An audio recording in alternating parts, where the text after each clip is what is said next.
Movie शुरू होती है और हम एक बड़े अल्केमिस्ट को देखते हैं। अब अल्केमिस्ट वो होते हैं जो अपने जादू से किसी भी चीज को बना भी सकते हैं और बदल भी सकते हैं। रात के वक्त वो बड़ा अल्केमिस्ट कहीं पर जा रहा होता है कि तभी एक आदमी उसके पास आता है जो उसे उसके साथ लड़ने के लिए कहता है। जहाँ उन दोनों के बीच लड़ाई होती है जिसमें वो आदमी उस बड़े अल्केमिस्ट को मार डालता है। अगले ही सीन में हम एक स्टेशन दिखाया जाता है जहाँ हम कहानी के मेन कैरेक्टर एडवर्ड को देखते हैं, जहाँ उसके साथ उसका भाई भी होता है जो कि रोबोट का बना होता है और वो दोनों कहीं पर जा रहे होते हैं। जहाँ उनकी मुलाकात एक लड़की से होती है जो एडवर्ड से कहता है कि मैं एक राजकुमार हूँ और मैं ये सीखने आया हूँ कि इमोर्टल कैसे बना जा सकता है। इमोर्टल होता है कभी न मरने वाला इंसान। इसके बाद वो जानबूझकर एडवर्ड से पूछता है कि मुझे एक कीमती पत्थर की भी तलाश है, क्या तुम जानते हो कि वो पत्थर मुझे कहाँ मिल सकता है। अब कीमती पत्थर का नाम सुनकर एडवर्ड उसे कोई जवाब नहीं देता क्योंकि वो खुद भी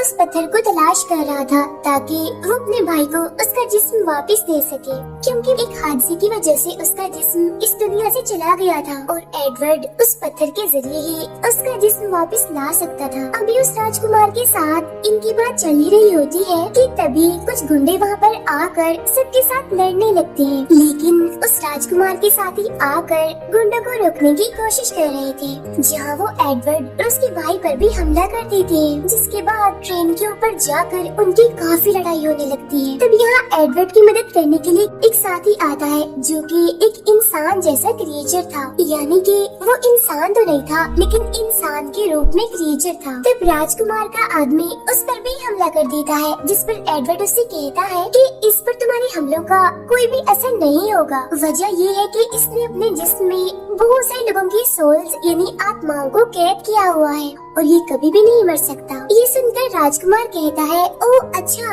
यानी ये इमॉर्टल है। अंदर जाने के बाद उन्हें पता चलता है कि गुंडे ने ट्रेन की ब्रेक्स फेल कर दी है। ये जाने के बाद एडवर्ड इंजन के पास जाने लगता है, लेकिन तभी वो गुंडा आकर एडवर्ड और उसके भाई को ट्रेन से नीचे गिरा देता है। अब यहाँ एडवर्ड अपने जादू और ताकतों से ट्रेन की पटरी हवा में ऊपर उठा देता है और जब ट्रेन शहर में जाकर तबाह होने ही वाली थी कि तभी पटरियाँ ऊपर होने की वजह से उसकी स्पीड कम होने लगती है, जिसकी वजह से वो हवा में ही रुकने लगती है। ये स्टेशन पर हम कर्नल को देखते हैं, वो भी एक अल्केमिस्ट ही होते हैं और वो उन सभी गुंडों को पकड़ लेते हैं। इसके बाद एडवर्ड और उसका भाई कर्नल से मिलने जाते हैं, जहाँ कर्नल उन्हें बताते हैं कि हमारे 10 अल्केमिस्ट को किसी आदमी ने मार दिया है। हम बस उसके बारे में इतना ही जानते हैं कि उसके माथे पर एक निशान है, इसलिए हम उसे निशान वाला आदमी कहते हैं। तुम दोनों भी अल्केमिस्ट हो, इसलिए अब से तुम्हारी हिफाजत के लिए 2 सिपाही तुम्हारे साथ रहेंगे। लेकिन एडवर्ड और उसका भाई अपना पीछा छुड़ाकर भाग जाते हैं, जिसके बाद वो दोनों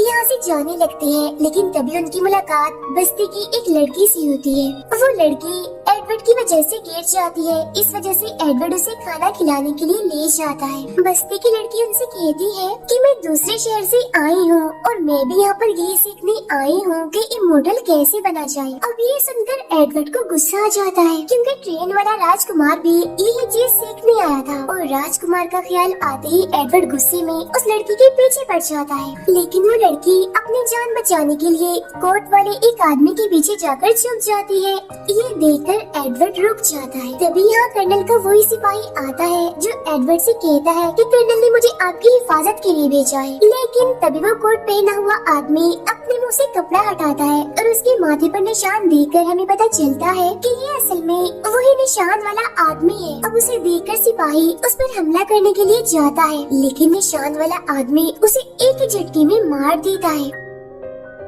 तभी यहाँ पर एडवर्ड का भाई भी आ जाता है और वो दोनों ही भाई यहाँ से भागने लगते हैं, लेकिन निशान वाला आदमी उन्हें अपने जादू से रोक लेता है और कहता है कि मैं यहाँ पर गॉड की तरफ से आया हूँ तुम सबको सजा देने के लिए, क्योंकि तुम जो भी कह रहे हो ना ये कुदरत के कानूनों के खिलाफ है। और अब देखते ही देखते इनके बीच काफी लड़ाई छिड़ जाती है, जिसमें एडवर्ड के भाई का एक हाथ टूट जाता है और एडवर्ड का भी एक हाथ जो मेडल का बना हुआ था निशान वाला आदमी उसे भी तोड़ देता है। इसके बाद निशान वाला आदमी उसे मारने वाला होता है कि तभी कर्नल कुछ सिपाहियों के साथ यहाँ पर आ जाते हैं। अब कर्नल के पास आग की ताकत होती है और वो अपनी ताकत का इस्तेमाल करके निशान वाले आदमी पर हमला करने की कोशिश करते हैं, लेकिन वो ऐसा नहीं कर पाते क्योंकि बारिश होने की वजह से वो आग के गोले नहीं बना पा रहे थे। इसलिए निशान वाला आदमी उन पर हमला करने के लिए आता है, लेकिन कर्नल की असिस्टेंट वहाँ आकर उन्हें बचा लेती है। तभी यहाँ एक और अल्केमिस्ट आता है और यहाँ उसके और निशान वाले आदमी के बीच काफी लड़ाई होने लगती है। इसी बीच निशान वाले आदमी का चश्मा गिर जाता है और उसकी लाल आंखें और इतनी ब्राउन स्किन देखकर सबको पता चल जाता है कि ये दूसरे दुश्मन शहर का आदमी है। अब दुश्मन शहर के लोग अल्केमिस्ट के खिलाफ थे। अब देखते ही देखते इस मैदान में बहुत सारे सिपाही आ जाते हैं, जिन्हें देखकर निशान वाला आदमी जिसके पास बहुत ताकत थी वो इसे इस्तेमाल करके बहुत सारी जमीन तोड़ देता है और वहाँ से गायब हो जाता है। फिर एडवर्ड अपने भाई के पास जाता है जो काफी गुस्से में था और वो उससे कहता है कि तुम अपनी जान बचाकर यहाँ से भाग सकते थे, तो फिर तुम गए क्यों नहीं? तुम्हें याद है ना, हमने एक दूसरे से वादा किया था कि हम मेरे जिस्म को वापस लेकर आएंगे, लेकिन अगर आज तुम्हें कुछ हो जाता तो मैं अकेला जिंदा रहकर कुछ भी नहीं कर सकता था। कर्नल बताते हैं कि हमारे शहर और दूसरे शहर में बहुत दुश्मनी है, क्योंकि दुश्मन शहर का मानना है कि हमें कुदरत की हिफाजत और इसकी इबादत करनी चाहिए, यानी किसी भी चीज को बदलना नहीं चाहिए। लेकिन हमारे इस शहर में अल्केमिस्ट के जरिए बहुत सारी चीजें बदली जा सकती थी, लेकिन ये बात दुश्मन शहर को पसंद नहीं थी, जिस वजह से दिन ब दिन दोनों शहरों के बीच दुश्मनी बढ़ती चली गई। और फिर एक दिन हमारे शहर के एक आदमी ने दुश्मन शहर के एक बच्चे को गोली मार दी, जिस वजह से दोनों शहरों के बीच में जंग छिड़ गई। काफी सालों तक ये लड़ाई चलती रही, लेकिन हालात ठीक नहीं हुए, जिसके बाद हमारी गवर्नमेंट ने ये फैसला किया कि हम अल्केमिस्ट के जरिए दुश्मन शहर के सभी लोगों को मार देंगे। और होता भी बिल्कुल ऐसा ही है, हमारे जादू से दुश्मन शहर के सारे लोग मारे जाते हैं और अब निशान वाला आदमी भी उसी शहर से है, इसलिए वो सभी अल्केमिस्ट को मारकर बदला लेना चाहता है। अब दूसरी तरफ हम निशान वाले आदमी को एक अंडरग्राउंड जगह पर देखते हैं, जहाँ तभी एक खतरनाक इंसान जैसा क्रिएचर उसे खाने के लिए आता है। खाने ही वाला होता है कि तभी वो एक धमाका करके वहाँ से भाग जाता है। उधर एडवर्ड अपनी एक दोस्त जिसका नाम विन है उसके पास जाता है और इसी ने एडवर्ड का वो रोबोट जैसा हाथ बनाया था, और अब यहाँ उसके कहने पर विन उसके लिए नया हाथ बनाती है। एडवर्ड अपनी माँ की कब्र पर जाता है, जहाँ उसकी मुलाकात पहली बार अपने डैड से होती है, लेकिन वो उन पर काफी गुस्सा करता है क्योंकि बचपन में वो इन्हें छोड़कर चले गए थे। निशान वाला आदमी धमाके की वजह से जख्मी हो गया था, जिसका इलाज वो बस्ती वाली लड़की कर रही थी।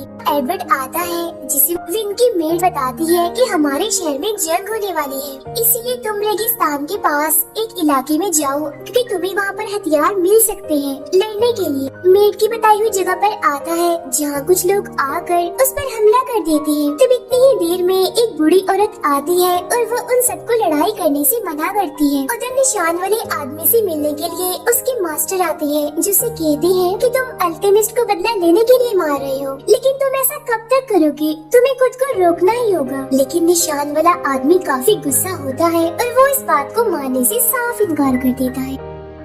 अब इसके बाद एडवर्ड और उसका भाई बस्ती में जाते हैं, जहाँ निशान वाले आदमी का इलाज हो रहा था। अब निशान वाले आदमी को देखते ही उनकी लड़ाई होने लगती है। यहाँ एडवर्ड उससे पूछता है कि तुमने मेरी दोस्त विन के माँ बाप को क्यों मारा था? लेकिन तभी यहाँ पर विन भी आ जाती है और वो ये सारी बातें सुन लेती है और अब वो गन उठाकर निशान वाले आदमी को मारने ही लगती है, लेकिन एडवर्ड उसे रोक देता है। ये देखकर निशान वाले आदमी को अपने भाई की याद आने लगती है, जिसने एक बार उसे ऐसे ही बचाया था। अब अपने भाई की याद आने पर वो किसी को कुछ नहीं कहता और वहाँ से चला जाता है। एडवर्ड और उसका भाई दोबारा से निशान वाले आदमी से लड़ने लगते हैं। तब यहाँ निशान वाले आदमी को ढूंढती हुई वो इंसान जैसा क्रिएचर भी आ जाता है, लेकिन राजकुमार आकर उसे पकड़ लेता है। अब कर्नल की असिस्टेंट आकर निशान वाले आदमी की टांग में गोली मार देती है, लेकिन लड़की आकर उसे बचा लेती है। राजकुमार कर्नल को वो इंसान जैसा क्रिएचर दिखाकर कहता है कि शायद प्रेसिडेंट भी इंसान के रूप में एक क्रिएचर है, क्योंकि उसकी आंख में मैंने वो निशान देखा था जो हर इंसान जैसे क्रिएचर की आंख में होता है। उधर प्रेसिडेंट एक आदमी के पास जाते हैं और कहती है कि कर्नल की मदद से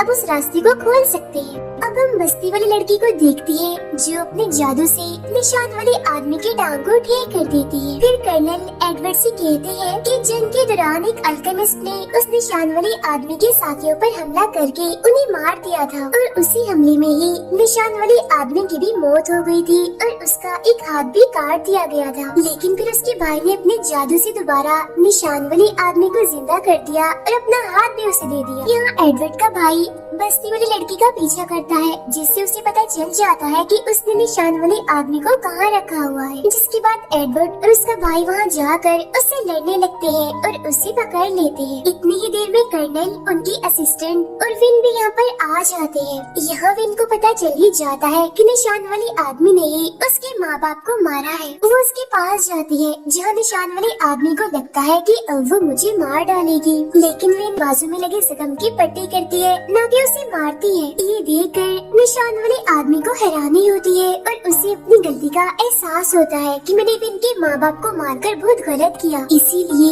वो उससे माफी मांगता है। लेकिन तभी यहाँ भागते हुए राज को मारा जाता है, क्योंकि उसके पीछे इंसान जैसा वो क्रिएचर पड़ा हुआ था। विन को मारने वाला होता है, लेकिन निशान वाला आदमी उसे बचा लेता है। तभी यहाँ कर्नल का साथी आता है और इंसान जैसे क्रिएचर से कहता है कि तुम्हें एडवर्ड और उसके भाई को नहीं मारना, वरना बहुत बुरा होगा। लेकिन अब इसका कोई भी फायदा नहीं था, क्योंकि उनके बीच लड़ाई शुरू हो गई थी। यहाँ वो इंसान जैसा क्रिएचर अपना पूरा जिस्म खोल देता है, जिस वजह से आसपास की सारी चीजें उसकी तरफ खींची चली जाती हैं। जहाँ उसके पेट में एडवर्ड, राजकुमार और कर्नल का साथी भी चला जाता है। फिर हम उसके पेट में देखते हैं, जहाँ एडवर्ड पूछता है कि हम कहाँ हैं, जिस पर कर्नल का साथी कहता है कि हम एक जादुई गुफा में हैं और आगे यहाँ से निकलने का रास्ता है। तब एडवर्ड कहता है कि नहीं, ये जादुई गुफा नहीं है, क्योंकि वो ऐसी नहीं होती, वो जगह तो अलग ही है। फिर कर्नल का साथी कहता है कि असल में यहाँ से निकलने का कोई रास्ता नहीं है, जिस वजह से हम हमेशा के लिए यहाँ पर अटक गए हैं। कर्नल का साथी अपने असली रूप में आ जाता है, जो काफी भयानक दिख रहा था, और यहीं पर ये फिल्म खत्म हो जाती है।